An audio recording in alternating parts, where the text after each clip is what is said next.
अभी कुछ दिन पहले रानो चिड़िया के पति की मौत हुई थी, मगर रानो की सास तो बहुत बुरी थी। वो कुछ दिन भी रानो को घर में बैठने नहीं देती और उसे गोलगप्पे के काम पर लगा देती। उसके 2 बच्चे थे। चिड़िया बहन, जरा 10 रुपए के गोलगप्पे तो खिलाना और 2 टिक्की भी बना दो। नहीं मिट्ठू भैया, मैं गोलगप्पे पैक कर देती हूँ और टिक्की बनाने का समय नहीं। मेरे बच्चे बहुत छोटे हैं, वो रो रहे होंगे, मुझे जल्दी घर जाना होगा। ऐसे चिड़िया मिट्ठू को गोलगप्पे देती और जल्दी से अपना रहड़ा लेकर घर भागती। अरे करमजली, शाम को तो कमाई का समय होता है और तू ये ठेला लेकर घर आ गई। माँ जी कैसे ना आती, देखो मेरे दोनों बच्चे कैसे घोंसले में पड़े हैं। आप तो उनको जरा भी नहीं देखती। गुड़िया का तो पंख दबा है, आपने बच्चों को सीधा भी नहीं किया। रानो की इस बात पर मम्मा सास तो बहुत गुस्सा होती और घर से बाहर निकलकर शोर मचाती। आए हाय हाय, पड़ोसियों बाहर निकलो और देखो मेरी बहू मुझसे कैसे बात करती है। अभी बेटे को गए 1 हफ्ता नहीं हुआ और ये मुझे आंखें दिखाती है। मैं क्या करूं, कहाँ जाऊं? माँ जी आप ऐसे क्यों बोल रही हो? मैंने आपसे क्या गलत कहा? देखो रानो, माँ जी को अपने बेटे का ही बहुत दुख है। आप ऐसा ना करें। माँ जी कहाँ जाएंगी? गौरी बहन, मैं भला माँ जी को क्यों कहीं जाने दूंगी? मैंने तो बस बच्चों का बोला था। चलो चलो माँ जी, कुछ नहीं हुआ, आप घर में जाओ। रानो, आप माँ जी से कुछ ना कहना, वो बूढ़ी है। ऐसे दोनों सास बहू घर के अंदर जाती। रानो जल्दी से खाना बनाती और अपनी मम्मा सास को दे देती। माँ जी मुझे माफ करना, मैंने आज आपको दुख पहुँचाया। अब से ऐसा कभी नहीं होगा। पहले तो मेरे बेटे को खा गई, अब क्या मैं तेरी बातें सुनूंगी? आइंदा मुझसे ऐसे बात ना करना, जबान संभाल के रखना, वरना तुझे लंबा कर दूंगी। रानो अपनी सास की सारी बातें सुनती, क्योंकि उसे पता था मम्मा सास ढोंग रचाने में माहिर थी। वो अपने काम को पूरे मन से करती और अपने बच्चों का ध्यान रखती। पड़ोस के जंगल में ही उसकी ननद रहती थी। मम्मा सास उसे छुप छुप कर रुपए दिया करती। ले बेटी, पूरे 2000 रुपए हैं। वो कल मुही शाम को जल्दी आ जाती है, वरना इस गोलगप्पे के काम में कमाई तो बहुत अच्छी है। हाँ माँ, गोलगप्पे तो रात के 10 बजे तक बिकते हैं, फिर वो जल्दी क्यों आती है? आप कुछ बोलती नहीं? वो मरी मेरी कहाँ सुनती है, अपने बच्चों के लिए आती है। मुझसे तो कुछ नहीं होता, इसलिए खुद ही संभालती है। माँ, दुकान वाले के 10,000 रुपए हो गए हैं और तुम्हारा दामाद झिक्के दारू पीता है, तो मैं वो पैसे कैसे चुकाऊंगी? बेटी, 10,000 रुपए जोड़ने में समय लगेगा, पर मैं कुछ करती हूँ, तू ज्यादा चिंता न करना। ऐसे मम्मा सास को अपनी बेटी के घर शाम हो गई थी। रानो चिड़िया घर पहुँचती है तो उसकी बेटी गुड़िया घोंसले से नीचे गिरी थी। वो भागकर अपनी बेटी को उठाती। ये माँ जी भी ना जाने कहाँ चली गई। मेरी बच्ची कब से जमीन पर गिरी होगी। मैं कुछ कह भी तो नहीं सकती, फिर माँ जी बुरा मानती हैं। बाहर जाने को तो ना जाने कहाँ से जान आ जाती है, बस मेरे बच्चों को खिलाने में ही बुढ़ापा है। रानो चिड़िया ऐसे बोल ही रही थी, तभी मम्मा सास आ जाती है। रानो बहू, क्या बड़बड़ा रही है? मैं बस अभी गई थी। कुछ नहीं माँ जी, बस गुड़िया को जमीन से उठाया है। चलो छोड़, बच्चे तो गिर ही जाते हैं। ये बता, आज की कमाई क्या हुई? माँ जी, सारे पैसे गले में है, आप गिन ले, मैं खाना बनाती हूँ। मम्मा सास तो जल्दी जल्दी वो रुपए गिनती और आधे रुपए छुपा लेती। वो कुछ दिनों तक ऐसा ही करती और 10,000 रुपए जोड़कर अपनी बेटी के घर जाती। ले बेटी, ये 10,000 रुपए और उस दुकान वाले का उधार चुका दे। माँ, अब मैं क्या करूँ? उस दारूबाज ने ये घर भी गिरवी रख दिया। अब कुछ दिनों में मैं रोड पर आ जाऊंगी। उस नासपीटे ने तुझे कहीं का ना छोड़ा, ना जाने तेरी किस्मत में क्या लिखा है। माँ, मैं कोई काम कर लूंगी, आप मुझे काम दिला दें। अरे तू ये कैसी बात करती है? मेरे होते हुए तू काम करे, मैं ये कभी नहीं होने दूंगी। लेकिन माँ, ये घर तो गिरवी रखा हुआ है, वो समय पूरा होते ही कब्जा कर लेंगे, फिर मैं क्या करूँगी? कितने रुपए हैं, मुझे जल्दी बता। माँ, पूरे 2 लाख रुपए हैं। आप 2 लाख रुपए कहाँ से दोगी? तू चिंता मत कर, मैं कुछ करती हूँ। ऐसे मम्मा सास भागी भागी अपने घर जाती और रानो से बात करती। रानो, मुझे 2 लाख रुपए अभी चाहिए। तू काम करती है, किसी से उधार लेके दे दे। लेकिन माँ जी, आप इतनी बड़ी रकम का क्या करोगी? देख रानो, मुझसे सवाल जवाब मत कर, जल्दी से रुपए ला दे। माँ जी, मुझे भी कोई 2 लाख रुपए यूं ही नहीं देगा। आप काम बताएं, आपको क्या जरूरत है? कान खोल के सुन ले, मैं तेरी सास हूँ, तू मेरी सास नहीं जो वजह पूछती है। पैसे देने हैं तो बता दे, वरना मैं ये घर बेच दूंगी और सारे पैसे ले लूंगी। मुझे पता था आप एक दिन ऐसा ही कुछ करोगी, इसलिए मैंने अपनी कमाई पहले से ही कबूतर के पास जोड़नी शुरू कर दी। क्या सोच रही है? अपने बोरी बिस्तर उठा और निकल यहाँ से। रानो चुपचाप अपने दोनों बच्चों को लेकर चली जाती है। मम्मा सास अगले दिन ही घर व्यापारी को बेच देती और सारे पैसे अपनी बेटी को दे देती। रानो कुछ ही दिनों में अपनी गोलगप्पे की कमाई से खुद का घर बना लेती और मम्मा सास तो अपनी बेटी के पास रहने लगी थी। बेटी, आज खाने में क्या बना है? माँ, आपका दामाद कौन सा भाजी लाता है? सूखा दाना खाना पड़ेगा। मम्मा सास बूढ़ी थी, वो सूखा दाना नहीं चबा पाती, मगर क्या करती, जो मिलता वो खाना पड़ता। वो दुखी हो गई थी। मैं कहाँ इन पियक्कड़ों के बीच फंस गई। रानो कितना अच्छा खाना बनाती थी। माँ, कुछ कहा आपने? नहीं नहीं, दाना थोड़ा टाइट है तो चब नहीं रहा। सासू माँ, और कितने दिन बेटी के घर पड़ी रहोगी? शर्म नहीं आती? बेटी के घर का तो पानी नहीं पीते और तू ये भटर भटर दाना चबाती है। बेटी, ये कैसे बोलता है? इसे थोड़ी शर्म बची है? माँ, ये किसी का सगा नहीं, हमेशा ऐसे ही बोलता है। मैं तो कहती हूँ आप यहाँ से चले जाएं। बेटी, तू तो सब जानती है, मैंने घर बेच के तेरा घर बचाया, रानो को भी घर से निकाल दिया। मैं कहाँ जाऊँगी? माँ, मैं पहले ही कह देती हूँ, मेरा पति बहुत बुरा है, किसी दिन तुम्हें हाथ पकड़ के भगा देगा। तब मुझसे ना कहना कि मैंने तुम्हें समझाया नहीं। मम्मा चिड़िया सब समझ जाती और अपना बोरिया बिस्तर लेकर निकल जाती। वो खुद के घर को देखकर फूट फूट कर रोती। मैंने किनके लिए अपने सोने जैसे घर को बेच दिया और लक्ष्मी जैसी बहू को घर से भगा दिया। मैं बहुत बुरी हूँ, अब कहाँ रहूंगी? पास में कबूतर और मिट्ठू सुन रहे थे। वो भागे भागे रानो को बुला कर लाते और रानो अपनी सास को घर ले जाती। माँ जी, सब भूल जाओ, उस वक्त मैंने आपको इसलिए नहीं रोका क्योंकि आप मेरी कभी नहीं सुनती और वक्त के सहारे छोड़ दिया। और देखो, आपकी आंखें खुल गई। अब कभी हमसे दूर ना जाना, हमारे साथ ही रहना। बहू, मुझे माफ कर दे, अब से मैं अपने पोते पोतियों की पूरी देखभाल करूंगी, कोई आंच नहीं आने दूंगी। ऐसे रानो की सास सुधर जाती है। वो अपने बच्चों का खूब ध्यान रखती और मम्मा चिड़िया सुकून से अपने गोलगप्पे बेचती। आपका धन्यवाद। बारिश बहुत जोरों से हो रही थी। रानो चिड़िया और गोरी कभी भोजन की तलाश में घर से निकली थी। गोरी बहन, बारिश बहुत जोर से है, हमें जो भी दाना मिलेगा वो आपस में बांट लेंगे और जल्दी से एक साथ घर चलेंगे। हाँ रानो, आप ठीक कहती हो, हम बिल्कुल ऐसा ही करेंगे। एक काम करते हैं, हम अलग अलग दिशाओं में जाते हैं, जिससे भोजन ढूंढने में आसानी होगी। ऐसी बातें कर वो दोनों अलग अलग रास्तों पर चली जाती है। गोरी की नजर 2 अमरूदों पर जाती। उसके मन में तो लालच आ गया था, एक अमरूद आज खा लेंगे और दूसरा कल। चिड़िया को छोड़ के चली जाती हूँ। ऐसी गोरी कभी जाने ही वाली थी कि तभी चिड़िया उसे देख लेती है और आवाज देती है, गोरी बहन, लगता है आपको कुछ मिल गया, जरा रुको तो। गोरी चौंक जाती है और हड़बड़ी में उसके अमरूद नीचे नदी में गिर जाते हैं।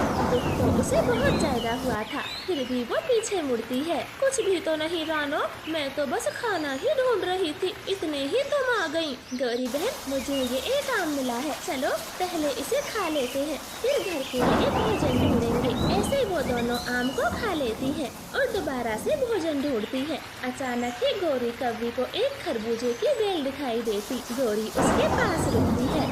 ये बेल तो बहुत बड़ी है, इसी को ध्यान से टटोलती हूँ, शायद मेरी किस्मत में कोई खरबूजा ही हो। ऐसे गोरी कव्वी बेल को देख ही रही थी, तभी झाड़ी में उसे एक खरबूजा दिखाई देता है। चिड़िया भी पास में ही थी। गोरी बहन, आपने इस बेल को टटोल कर बहुत अच्छा किया, अब भोजन की कोई चिंता नहीं, चलो जल्दी से घर चलते हैं। गोरी कव्वी को तो अब भी लालच आ गया था। वो चिड़िया से बोलती है, रानो, घर सिर्फ मैं जाऊंगी, मेहनत से मैंने खरबूजा ढूंढा है, आपने कुछ नहीं किया। ऐसे बोलकर गोरी तो खरबूजा लेके वहाँ से भाग जाती है। रानो चिड़िया उसे देखती रह जाती है। ये गोरी कभी नहीं सुधरेगी। मैंने इसे अपना आम खामेखा खिला दिया। अब जल्दी से मैं भी कुछ ढूंढ लेती हूँ। ऐसे रानो यहाँ वहाँ खाना ढूंढ रही थी। तभी उसे पत्तों में छिपा एक सेब दिखाई देता है। वो जल्दी से सेब को तोड़ लेती है और खुशी खुशी घर लौट रही थी। तब चिड़िया की नजर एक बूढ़ी पक्षी पर जाती है जो अपने दरवाजे पर बहुत उदास बैठी थी। माँ जी, आप किसी अपने का इंतजार कर रही होंगी, तभी घर में नहीं जा रही। बेटी, मेरा कोई अपना नहीं, 2 दिन से भूखी हूँ। अब तक कई पक्षियों से खाना मांग चुकी, लेकिन सब अपना भोजन ही इस बारिश में मुश्किलों से ढूंढ रहे हैं। कोई मुझे दाना नहीं दे रहा, मैं भूखी हूँ। चिड़िया को तो बहुत दुख होता है। माँ जी, ये ले, आप मेरा सेब खा ले और चिंता ना करें। लेकिन बेटी, ये तो तू अपने बच्चों के लिए ले जा रही होगी, फिर मुझे क्यों दे रही है? माँ जी, मैं तो जवान हूँ और आप बूढ़ी। मैं फिर से दाना ढूंढ लूंगी। अब आप अपनी भूख मिटाएं। ऊपर वाला तेरा भला करे, तुझे दुनिया की सारी खुशियाँ दे। रानो फिर से जंगल लौट जाती है और इस बार उसे कुछ गेहूं की फलियां मिली थी। वो उन्हें ही लेकर अपने घर आ रही थी। तभी उसे एक बूढ़ी पक्षी आवाज देती है जो पेड़ पर असहाय बैठी थी। शायद ये बूढ़ी माँ जी भी भूखी होंगी, क्योंकि बुढ़ापे में खाना ढूंढना तो मुश्किल है, ऊपर से ये जोरदार बारिश। ऐसे सोचकर चिड़िया उस बूढ़ी पक्षी के पास जाती है और बोलती है, माँ जी, ये ले, आप कुछ दाने खा ले। मुझे पता है तुम्हें भूख लगी होगी।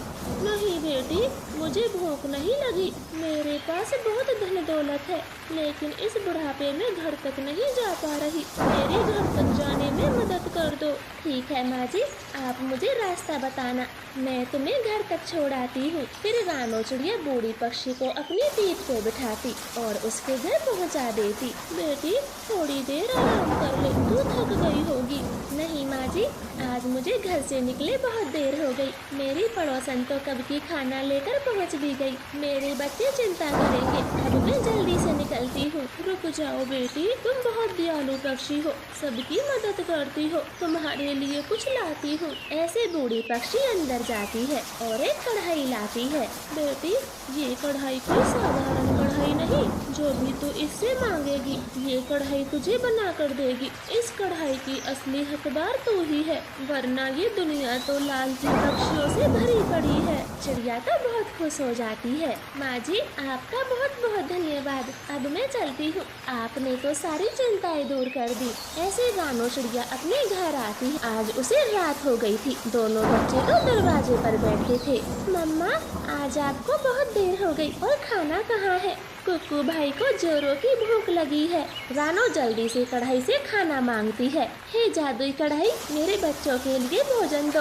रानो चिड़िया के ऐसा बोलते ही वो कढ़ाई स्वादिष्ट पकवानों से भर जाती है। दोनों बच्चे तो पेट भर खाते हैं। मम्मा, खाना तो बहुत स्वादिष्ट था, हमारी तो मौज आ गई। गुड़िया बेटी, अब ये खाना मैं उन पक्षियों को दे आती हूँ जिनके पास बारिश में भोजन नहीं है और वो भूखे हैं। ऐसे रानो एक टोकरी फल और मिठाइयों से भर लेती है और घर से निकल जाती है। मम्मा पापा, आप खाली हाथ आ गए, अब मैं क्या खाऊंगा? मुझे सुबह से भूख लगी है, खाली पेट नींद भी नहीं आएगी। बेटा, हमने खूब कोशिश की, जब पूरे जंगल में अंधेरा हो गया तब घर आना पड़ा, लेकिन कुछ नहीं मिला। हरियाली, मैं किसी से 2 दाने मांग लाता हूँ, बेटे को भूखा भी तो नहीं सुला सकते। ऐसे मिट्ठू घर से जाने ही वाला था, तभी चिड़िया उनके दरवाजे पर दस्तक देती है। मिट्ठू तोता दरवाजा खोलता है तो फलों और मिठाइयों से भरी टोकरी देखकर चौंक जाता है। मिट्ठू भैया, मैंने आपकी कुछ बातें सुनी, अब आपको कहीं जाने की जरूरत नहीं। लो, आपके लिए खाना लाई हूँ। चिड़िया उसे सब बताती है। मिट्ठू का परिवार तो बहुत खुश था। चिड़िया बहन, कैसे आपका शुक्रिया अदा करूं? आज हम बहुत चिंता में थे, आपने यहाँ आकर बहुत अच्छा किया। हरियाली, अब से कोई चिंता ना करना, जब भी तुम्हें भोजन चाहिए तो मेरे घर आ जाना। अब मैं चलती हूँ, औरों के घर भी भोजन पहुँचाना है, ना जाने कितने पक्षियों के पास भोजन नहीं होगा। ऐसे चिड़िया सभी पक्षियों को भोजन दे रही थी। उसने गोरी कव्वे के घर को छोड़ दिया था। जब ये बात गौरी को पता चलती है वो भागी भागी रानो के घर जाती है। रानो, आपने सबको भोजन दिया लेकिन हमारे घर अभी तक कुछ नहीं पहुंचा। अब जल्दी से मुझे भी एक टोकरी भर के मिठाइयाँ दो। गौरी, याद करो उस दिन कैसे एक खरबूजा लेके भाग गई थी। जाओ, मैं तुम्हें कुछ नहीं दूंगी, अपना पेट खुद से भरो।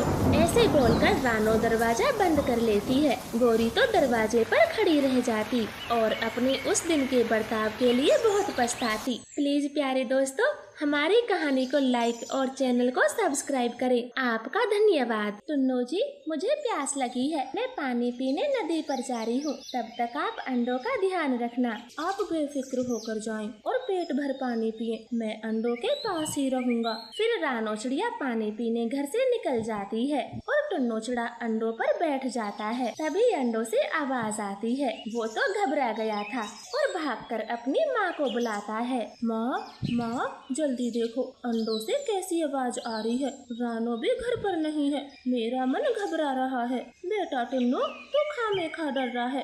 अब बच्चे बाहर आने के लिए अंडों को अपनी चोंच मार रहे हैं, ये उसी की आवाज है, तू डर मत। फिर माँ बेटे दोनों अंडों को ही देखते रहते हैं। कुछ ही पलों में अंडों से दो प्यारे प्यारे बच्चे बाहर आते हैं। माँ, ये देखो, मैं कितना खुश नसीब हूँ। मेरे 2 बच्चे हुए, एक बेटा और दूसरी बेटी। अब मेरा परिवार पूरा हुआ। अरे बेटे, कहाँ का खुश नसीब। मजा तो तब आता जब दोनों ही बेटे होते। खैर छोड़, कोई बात नहीं, मैं सब ठीक कर दूंगी। ला, बेटी चिड़िया को मुझे दे। माँ, आप मेरी बेटी को लेकर कहाँ जा रही हो? मेरे बच्चे, मैं इसे कहीं दूर छोड़ आती हूँ। ये बहुत अच्छा मौका है। तेरी पत्नी भी घर पर नहीं है, वरना बहुत सवाल करती। नहीं माँ, ये मेरी बेटी है, मैं इसको कहीं नहीं जाने दूंगा। चुपचाप मेरी बात मान, जीवन भर खुश रहेगा। ऐसे बोलते हुए मम्मा सास बेटी चिड़िया को ले जाती है। टुन्नू भी चुप हो जाता है। इस करमजली को इतना दूर छोड़ कर आऊंगी जो जिंदगी में कभी वापस लौट कर न आए। इसे पहाड़ों से फेंक देती हूँ, शायद कोई चील खा ले।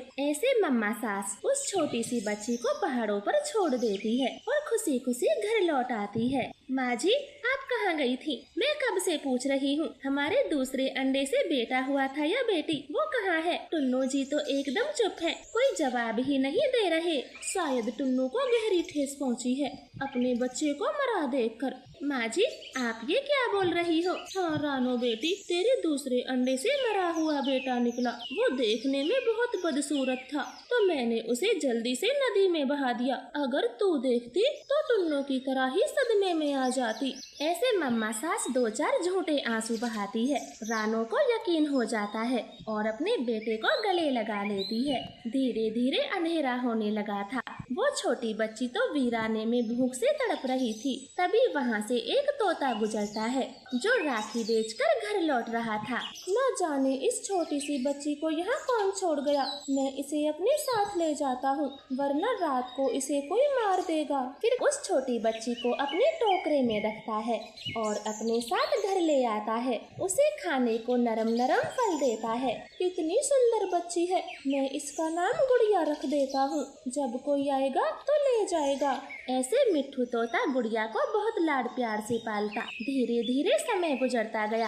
मम्मा सास अपने पोते को खूब लाड प्यार करती, मगर कुक्कू को तो हर समय बहन की कमी महसूस होती और रक्षाबंधन वाले दिन वो उदास ही रहता। चलो दोस्तों, राखी वाले से राखी खरीदते हैं। कितनी सुंदर सुंदर राखी है। अरे बुद्धू बुलबुले, राखी तो बहनें खरीदती हैं, हम भाई थोड़े ना खरीदते हैं। मुझे पता है, लेकिन मेरी बहन हर बार मुझे बुरी सी राखी बांधती है, इसलिए मैं अपनी पसंद की राखी बंधवाना चाहता हूँ। तुम दोनों ये कैसी बातें करते हो? मैं तो अपनी बहन के लिए गिफ्ट खरीदूंगा। वो तीनों ऐसे बातें कर रहे थे। कुक्कू को तो रोना आ जाता है। दोस्तों, मेरी बहन नहीं है, मैं भी उसके लिए गिफ्ट खरीदता और अच्छी अच्छी राखी बंधवाता और कल के दिन हम भाई बहन खूब मस्ती करते। दोस्तों, मेरे पापा बोलते हैं बहन किस्मत वाले भाइयों को होती है। ये कुक्कू तो अभागा है, इससे दूर चलते हैं।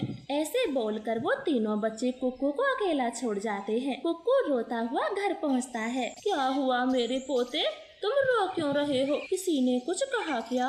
दादी माँ, सबकी बहनें हैं, मेरी बहन नहीं है। मैं अभागा हूँ, मेरी किस्मत खराब है। मेरे बच्चे, आपसे ये किसने बोला? तुम तो बहुत किस्मत वाले हो। बहनें तो बुरी होती हैं, कोई बहन नहीं चाहता। नहीं दादी माँ, आप बुरी हो, बहनें अच्छी होती हैं। काश मेरी बहन होती। इस तरह से कुक्कू बहुत दुखी होता है। सुबह हो जाती है। चाचा जी, आपको तो तेज बुखार है, आप बिस्तर से ना उठें, आज आप आराम करें। गुड़िया बेटी, आज रक्षाबंधन है और मुझे राखी बेचने बाजार जाना होगा, वरना पूरा साल ये राखियाँ यूं ही पड़ी रहेंगी। चाचा जी, आपको जाने की क्या जरूरत, मैं ये राखी बेच आती हूँ, आप घर पर ही आराम करें। अच्छा ठीक है, आज तो ही राखी बेचने चली जा। फिर गुड़िया राखियों का टोकरा उठाती है और बेचने चली जाती है। राखी ले लो, सुंदर सुंदर राखी ले लो, अपने प्यारे भाइयों के लिए राखी ले लो। राखी वाली, अरे ओ राखी वाली, मुझे 2 दर्जन राखी दे दो। गुड़िया उस पक्षी को राखियाँ दे देती है और पैसे लेकर आगे बढ़ती है। इस तरह से गुड़िया यहाँ वहाँ राखी बेचती। शाम हो जाती है। कुक्कू घर के बाहर अकेला बैठा था तो गुड़िया भी उनके दरवाजे पर पहुँच जाती है। भैया जी, मैं बहुत सस्ती राखी दे रही हूँ, आपको लेनी है? गुड़िया के मुँह से भैया नाम सुनकर कुक्कू की आंखें आंसुओं से भर जाती हैं। वो एक राखी खरीद लेता है। मेरी कोई बहन नहीं है, क्या आप मुझे ये राखी बांध दोगी? मेरा भी कोई भाई नहीं है, आप बिल्कुल मेरी तरह हो, मुझे ये राखी बांधकर बहुत खुशी होगी। फिर गुड़िया कुक्कू की कलाई पर राखी बांधती है। बहन, अब अंदर चलो, मैं तुम्हें कुछ देना चाहता हूँ। फिर कुक्कू गुड़िया को घर में ले जाता है और उसे अपने खिलौने दे देता है। टुन्नू चिड़ा और मम्मा सास तो गुड़िया को देखकर तुरंत पहचान जाते हैं। माँ पापा, मेरी बहन गुड़िया से मिलो, इसने मुझे राखी बांधी और मैंने इसे अपने सारे खिलौने दे दिए। बेटी, आपका घर कहाँ है? आपके माता पिता कौन है? आंटी जी, मुझे नहीं पता। मेरे माता पिता कौन है? मुझे तो कोई पहाड़ों में छोड़ गया था और तब से मैं मिट्ठू चाचा के साथ रहती हूँ। मम्मा, क्या गुड़िया हमारे साथ नहीं रह सकती? टुन्नू जी, ये कितनी प्यारी बच्ची है, चलो हम मिट्ठू चाचा से बात करते हैं। बहू, बच्चे के साथ पागल मत बन, और लड़की तो भाग यहाँ से। पता नहीं कहाँ से टोकरा लेकर घर में घुस आई। अपनी माँ की ऐसी कड़क आवाज सुनकर टुन्नू बोल जाता है। माँ, गुड़िया हमारी बच्ची है और आप ये अच्छे से जानती हो। उस दिन मैं चुप रहा, लेकिन आज नहीं चुप बैठूंगा। अब कुक्कू अपनी बहन से दूर नहीं रहेगा। टुन्नू जी, क्या कहा आपने? ये हमारी बेटी है। माँ जी, आपने बहुत बुरा किया, मेरी बच्ची अब तो यहीं हमारे साथ रहेगी। चल, मैं मिट्ठू से बात करके आती हूँ। फिर वो दोनों मिट्ठू के पास जाते हैं और उसे पूरी बात बताते हैं। मिट्ठू को तो बहुत दुख होता, मगर वो गुड़िया को उसके माता पिता के पास भेज देता है, क्योंकि असल माँ बाप तो उसी के वही थे। आपका धन्यवाद।